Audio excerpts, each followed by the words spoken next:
Last Christmas began its life one afternoon in 1984 at George's parents' home. As we watched football on the telly, George was suddenly struck by inspiration.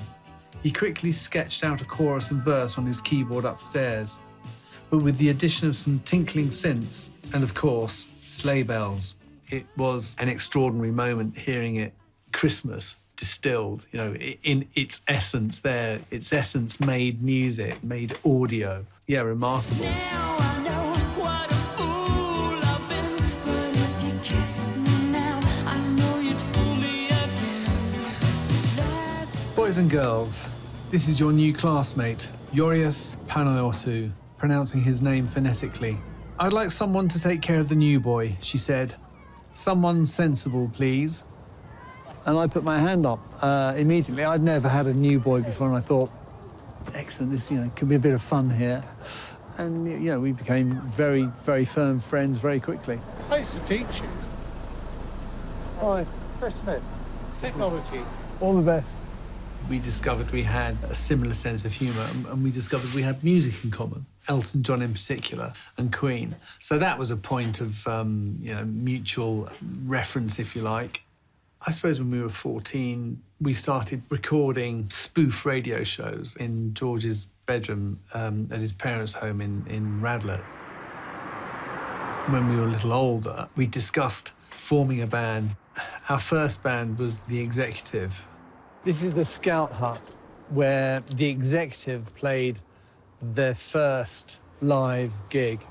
So an historical moment, because it's the first time that George and I performed live on stage. We were both thrilled to pieces, ecstatic.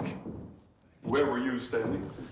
We would have been in the middle, yeah, directly in the middle. The keyboards were here, locked. Unfortunately, it fell apart in sort of 81 because one or two of our other members weren't quite as committed to the group as George and I were.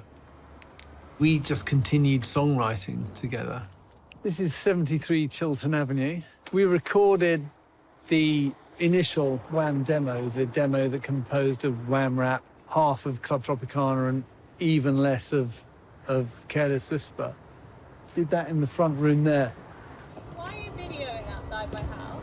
I used to live here, and I used to be in a band called Wham. Andrew Ridgeley. Yes, yeah. Hi. Hi. It's so sweet. It wasn't a complete demo, but I gave it to a friend of a friend. He was A&R at Phonogram. One evening in February 1982, he called me up and said that he wanted to have a chat with George and me here in the Three Crowns in Bushy. Here in this pub? Here in this pub, yeah. We stepped through the door and he said, I'm going to offer you a record deal. So, we were absolutely thrilled. It was everything that we'd aspired to.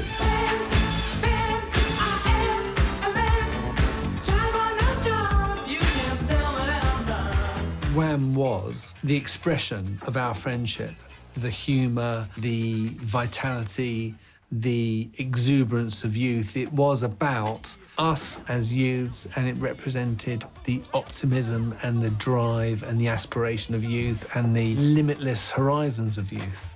And it's one of the reasons why Wham was never going to be middle-aged. Wake me up before you go. Don't leave me hanging on like a yo-yo.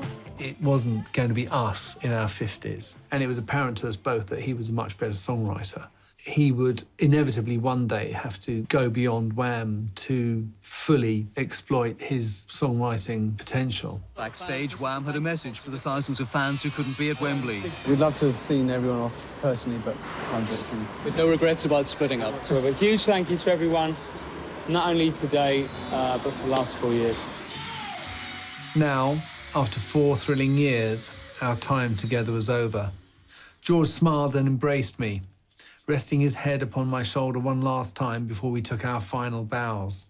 I couldn't have done this without you, Andy, he said. We generally see each other around Christmas most years. And then 3 years ago,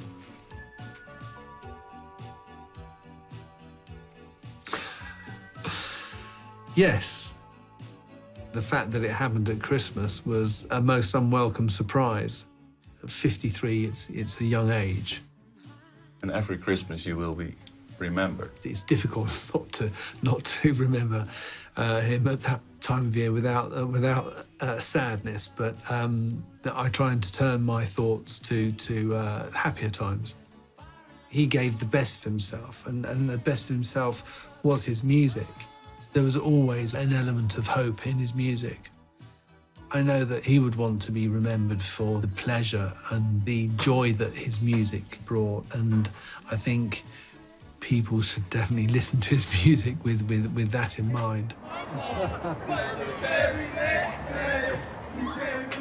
No, that's quite amusing. It'd be better if the first or the second years had sung it. Slightly higher voices, more choral, more in the Christmas spirit.